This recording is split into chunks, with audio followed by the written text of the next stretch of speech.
FATF ने आतंकियों के खिलाफ नरम रवैया अपनाने वाले पाकिस्तान को फिलहाल ग्रे लिस्ट में ही रखने का फैसला लिया। महबूबा मुफ्ती ने जम्मू कश्मीर में फिर आर्टिकल 370 लागू करने की मांग की और ऐसा न होने तक चुनाव नहीं लड़ने और तिरंगा अपने हाथों में नहीं लेने की बात कही। अभिनेत्री कंगना रनौत के खिलाफ अंधेरी कोर्ट में आपराधिक शिकायत दर्ज कराई गई, जिसमें कंगना पर राजद्रोह और न्यायपालिका का मजाक बनाने का आरोप लगाया गया। रक्षा मंत्री राजनाथ सिंह कल 2 दिन के दौरे पर दार्जिलिंग और सिक्किम जाएंगे, जहां वो सीमा पर तैनात जवानों के साथ दशहरा मनाएंगे। केंद्र सरकार ने बढ़ती प्याज की कीमतों पर रोक लगाने के लिए विदेश से प्याज खरीदने का फैसला लिया। दिल का दौरा पड़ने के बाद कपिल देव का दिल्ली के फोर्टिस अस्पताल में इलाज जारी है। हालांकि उनकी हालत अब स्थिर है और उन्हें 1-2 दिनों में छुट्टी मिल सकती है। महाराष्ट्र सरकार ने बारिश से परेशान किसानों की मदद के लिए 10,000 करोड़ के पैकेज का ऐलान किया। यह रकम किसानों को दिवाली से पहले दी जाएगी। दिल्ली सरकार ने एक वेबसाइट लॉन्च की, जिसके जरिए इलेक्ट्रिक गाड़ियां खरीदने वालों को सब्सिडी मिलेगी और रोड टैक्स में छूट दी जाएगी।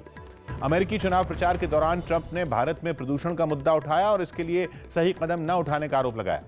बिहार के नवादा में राहुल गांधी और तेजस्वी यादव ने एक साथ रैली की और नीतीश सरकार में बेरोजगारी बढ़ने का दावा किया। प्रदूषण बढ़ने के बाद पूर्वी दिल्ली नगर निगम ने पेड़ों और सड़कों पर पानी का छिड़काव किया।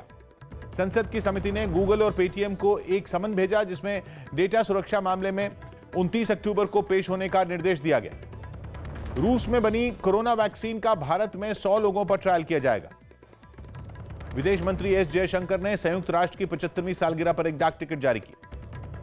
दिल्ली में संसद की नई इमारत का काम इस साल दिसंबर से शुरू होगा और अक्टूबर 2022 तक ये बनकर पूरी होगी।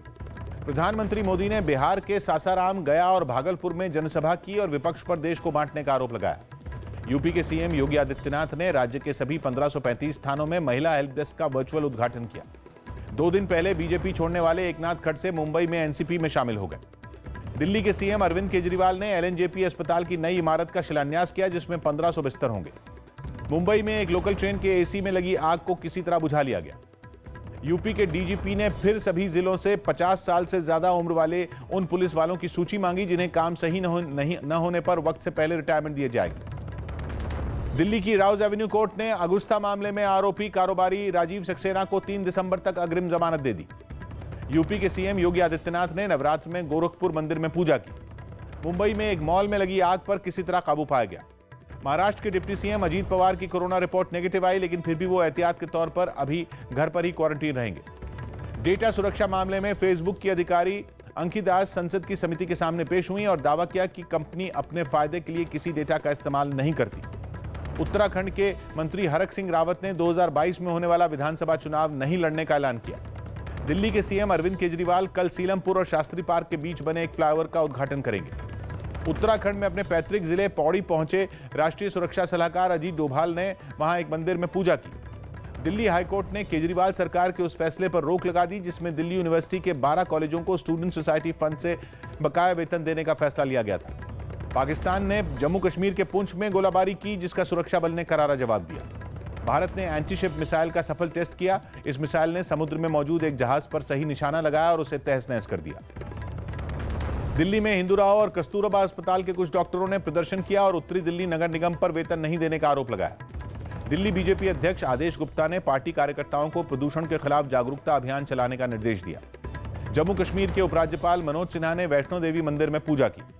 महाराष्ट्र पुलिस के वेतन खाते एक्सिस बैंक से एचडीएफसी बैंक में शिफ्ट करने पर अमृता फडणवीस और प्रियंका चतुर्वेदी के बीच सोशल मीडिया पर बहस हो गई और एक्सिस बैंक में बड़े पद पर जुड़ी अमृता ने इसे गंदी राजनीति करार दिया। राजस्थान के अजमेर में एक पटाखों की दुकान में आग लग गई, जिससे काफी नुकसान हुआ। बिहार के गोपालगंज में बीजेपी विधायक और मौजूदा प्रत्याशी सुभाष सिंह के काफिले पर कुछ लोगों ने पथराव किया। हरियाणा के जींद में एसपी दफ्तर के बाहर धरने पर बैठी एक लड़की को एक गाड़ी ने टक्कर मार दी, जिसके बाद गुस्साए लोगों ने नारेबाजी की। राजस्थान के अजमेर में वन विभाग की टीम ने एक तेंदुए को पकड़ लिया। अवैध निर्माण रोकने में नाकाम रहने के आरोप में लखनऊ विकास प्राधिकरण के वीसी शिवकांत द्विवेदी को पद से हटा दिया गया। कोरोना संकट के बीच हिमाचल प्रदेश सरकार ने 1000 करोड़ का कर्ज लेने का फैसला लिया। बीएसपी अध्यक्ष मायावती ने बिहार के रोहतास में पार्टी प्रत्याशी के समर्थन में एक जनसभा की। उत्तराखंड के मंत्री धन सिंह रावत ने राज्य के कुछ किसानों को खेती के बेहतर तरीके सिखाने के लिए विदेश ले जाने की योजना बनाई। बिहार में लालू यादव की पार्टी के खिलाफ काम करने के आरोप में कुछ लोगों को 6 साल के लिए बाहर कर दिया गया। हिमाचल प्रदेश के चंबा में 2.7 तीव्रता के भूकंप के झटके महसूस किए गए। उत्तराखंड के पिथौरागढ़ में बीजेपी के जिला दफ्तर का उद्घाटन किया गया, जिसमें मुख्यमंत्री त्रिवेंद्र सिंह रावत भी शामिल हुए। बीजेपी अध्यक्ष जेपी नड्डा कल बिहार के नालंदा और लखीसराय में जनसभाएं करेंगे। दिल्ली के द्वारका में 25 लाख की लूट के मामले में पुलिस ने 5 आरोपियों को पकड़ लिया, जिनमें 2 आरोपी नाबालिग हैं। पंजाब के अमृतसर में कृषि कानूनों के विरोध में कुछ किसानों का रेलवे ट्रैक पर धरना फिर जारी रहा। हिमाचल प्रदेश में किन्नौर के गांव में 10 मकानों में आग लग गई, जिस पर सीएम ने पीड़ित परिवारों को 10-10 हजार रुपए की मदद देने का ऐलान किया। असम सरकार ने राज्य में गौशालाओं को सरकारी मदद देने का फैसला लिया। कर्नाटक सरकार ने 17 नवंबर से राज्य में इंजीनियरिंग और कुछ दूसरे कॉलेजों को खोलने का फैसला लिया। जेएनयू के 2 कोर्सों के लिए नेशनल टेस्टिंग एजेंसी 28 अक्टूबर को दोबारा प्रवेश परीक्षा करवाएगी। बेंगलुरु में हुई भारी बारिश से कई इलाकों में पानी भर गया। उत्तराखंड के हल्द्वानी में सड़क पार करते हुए एक तेंदुआ बाइक की चपेट में आ गया और कुछ देर के लिए सड़क पर ही बेहोश होकर गिर गया। हालांकि फिर वन विभाग की टीम के पहुंचने पर वो भाग गया। हिमाचल प्रदेश के चंबा और दूसरे इलाकों में सीजन की पहली बर्फबारी हुई। जेएनयू के पूर्व छात्र संघ अध्यक्ष और लेफ्ट नेता कन्हैया कुमार ने बिहार के बेगूसराय में अपनी पहली जनसभा की। पंजाब के लुधियाना में कुछ किसानों पर पराली जलाने का आरोप लगा। केंद्र की एक टीम ने हैदराबाद में बारिश से हुए नुकसान की जानकारी ली। ईडी ने पंजाब के सीएम अमरिंदर सिंह के बेटे को समन्स भेजे और विदेशों में अपनी संपत्ति की जानकारी नहीं देने पर पूछताछ के लिए बुलाया। पुदुचेरी सरकार ने निजी दफ्तर, दुकान और होटल रात 10 बजे तक खोलने की मंजूरी दे दी। प्रधानमंत्री मोदी कल गुजरात में किसान सर्वोदय योजना समेत कई विकास परियोजनाओं का उद्घाटन करेंगे। मध्य प्रदेश के पूर्व मंत्री और दिग्विजय सिंह के बेटे जयवर्धन सिंह कोरोना पॉजिटिव पाए गए, जिसके बाद सीएम समेत कई लोगों ने उनके जल्द ठीक होने की कामना की। जम्मू कश्मीर के मेडिकल कॉलेजों में एमबीबीएस की सीटें 500 से बढ़ाकर 1100 कर दी गई।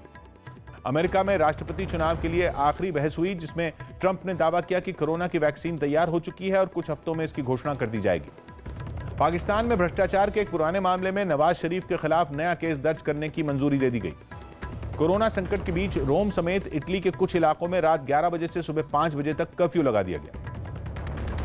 रूस के राष्ट्रपति व्लादिमीर पुतिन ने विपक्षी नेता अलेक्सी नवाल्नी को नोविचक जहर देने में सरकार का हाथ होने से इनकार किया और दावा किया कि अगर ऐसा होता तो उन्हें इलाज के लिए जर्मनी नहीं जाने देते। अमेरिका में अवैध तरीके से रहने के आरोप में 11 भारतीयों समेत 15 छात्र गिरफ्तार किए गए। अफगानिस्तान के निमरोज प्रांत में तालिबान के हमले में सेना के 20 जवान मारे गए। कोरोना की दूसरी लहर से निपटने के लिए फ्रांस ने कई इलाकों में पहले से जारी रात का कर्फ्यू बढ़ा दिया। पाकिस्तान के प्रधानमंत्री इमरान खान ने भूटान के पीएम से फोन पर बातचीत की, जिसमें कोरोना संकट समेत कई मुद्दों पर बातचीत की गई। लेकिन ऐसा पहली बार हुआ जब पाकिस्तान के किसी पीएम ने भूटान के किसी नेता से बात की। थाईलैंड के समुद्र प्रखंड में गैस पाइपलाइन से हुए धमाके में 3 लोगों की मौत हो गई। ब्राजील के राष्ट्रपति ने चीन की कोरोना वैक्सीन खरीदने से मना कर दिया। पाकिस्तान के सूचना मंत्री शिबली फराज ने नवाज शरीफ को 15 जनवरी तक फिर जेल भेजने की बात कही। पश्चिम एशिया के देश कतर में 9 महीनों बाद ऊंटों की रेस की गई। चीन ने बांग्लादेश को भरोसा दिया कि म्यांमार रोहिंग्या शरणार्थियों को वापस लेगा। दक्षिण अमेरिकी देश पैराग्वे में पुलिस ने 2 टन से ज्यादा कोकेन पकड़ी। यूरोपीय देश सर्बिया के बेलग्रेड में कुछ चरमपंथी संगठनों ने उस सांस्कृतिक कार्यक्रम का विरोध किया जिसमें पड़ोसी देश कोसोवो से आए कलाकार शामिल थे। पोलैंड में कोरोना मामले बढ़ने पर सरकार ने पूरे देश को रेड जोन की तरह मानते हुए लॉकडाउन लगाने का फैसला लिया। अमेरिका ने चुनाव में हस्तक्षेप करने के आरोप लगाते हुए ईरान के 5 संगठनों पर नए प्रतिबंध लगा दिए। दुनिया भर के शेयर बाजारों में तेजी का असर भारतीय बाजार पर भी दिखा और सेंसेक्स 127 जबकि निफ्टी 34 अंकों की बढ़त के साथ बंद हुआ।